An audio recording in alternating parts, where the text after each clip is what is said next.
A journalist for Rolling Stone, David Paisner, did an interview with Kid Rock that very quickly and I guess predictably went off the rails. I want to read you some of the transcript of this interview. Bear in mind for the purpose of the transcript that while he is known as Kid Rock, that isn't actually the name he was born with. It's Bob Ritchie is his actual name. And so, okay, they're talking to Kid Rock about some of what Trump uses in terms of political rhetoric, the way that he dehumanizes migrants and things like that. So the interviewer, this is David Paisner, says, when Trump gets up and talks about immigrants as rapists and animals, that creates an environment where the guy who came across the border running from violence or trying to support his family is now treated like blank.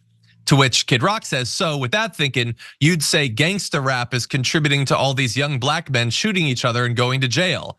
And the interviewer says, how are those things equivalent? And I don't know. That is such a strange thing. Now, bear in mind to potentially explain his thinking.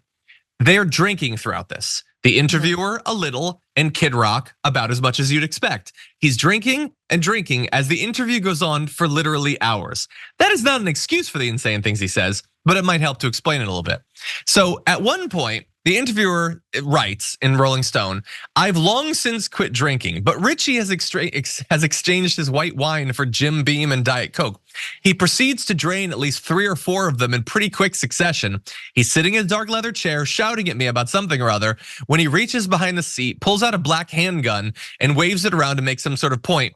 And I got an effing goddamn gun right here if I need it. I got them everywhere. Hey, I'm glad you're here. Listen, in order for the damage report to keep on going, we need viewers like you to become a member on YouTube. Can you click the join button on YouTube today? Thank you. It's just rock stuff. I don't see what the problem is there. I love when you're being interviewed and the interview is like, he's yelling at me about something or other. He's not even paying attention because the guy is so deranged. It does get worse, okay? And we're gonna get to the worse, but Francesca, he's drunk. He's saying some very questionable things regarding race and about politics. What do you think so far? I just think it's incredible. Like, this isn't like a friendly, this isn't Giuliani's podcast. This isn't even Bill Maher's podcast, which I'm sure he'd be like, I got a gun just for you. This is a Rolling Stone interviewer, right? I mean, Kid Rock, I mean, that's actually like, Rolling Stone still thinks Kid Rock is relevant. Why? But also if you're Kid Rock or his publicist, like button up, dude, like realize that you wanna appear semi-normal. But do you? We will get to that. Do you want to? Okay, very briefly, I'm gonna throw out some more craziness and then we'll continue to discuss. Okay, so interviewer says, we start talking about American history, as you do with Kid Rock. And he rightfully brings up slavery and the genocide of Native Americans as stains on that history. Good, I'm glad he acknowledges those and says that they're stains.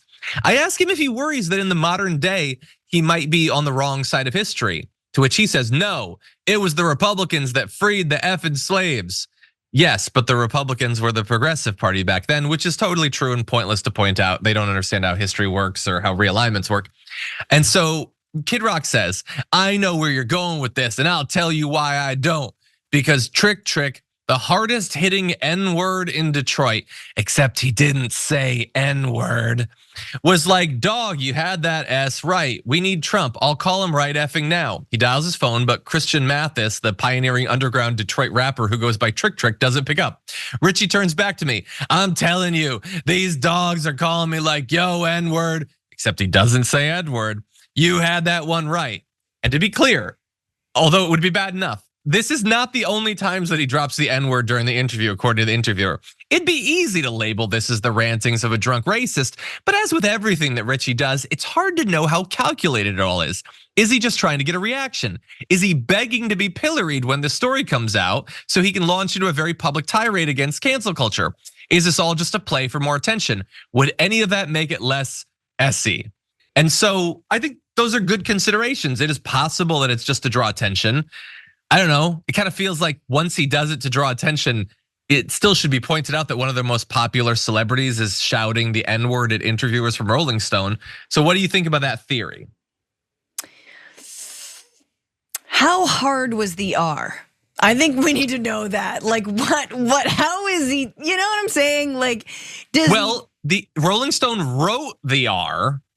They put the dashes. They wrote the R. Like, this isn't like a him. I mean, obviously he's not a rap artist. He's not a hip hop artist. So like, why wouldn't be a hard R? He's also racist. But I love that I love how racist can be like, let me call a black and show you how they love Trump as well. And they call me the N-word too. And everyone exchanges N-words. And this is a cool N-word.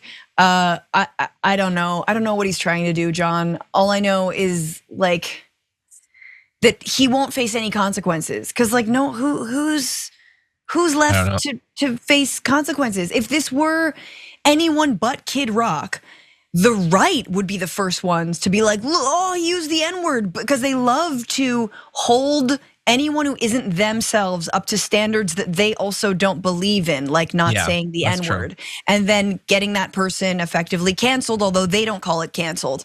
But I'm just like, anyone who knows Kid Rock would expect this from him. Anyone who likes Kid Rock still would be fine with this. It's probably not gonna be much of a problem for him. Yeah. The final thing I will say is I love that like all of the people, the white men I should say, white men who are obsessed with whether they can say the N-word or not tend to be the sort of people that have very small vocabularies, and I feel like they could easily branch out into learning other words if they're so desperate to expand that vocabulary. They put all of that attention that could go into expanding their linguistic horizons just on this one holy grail of words.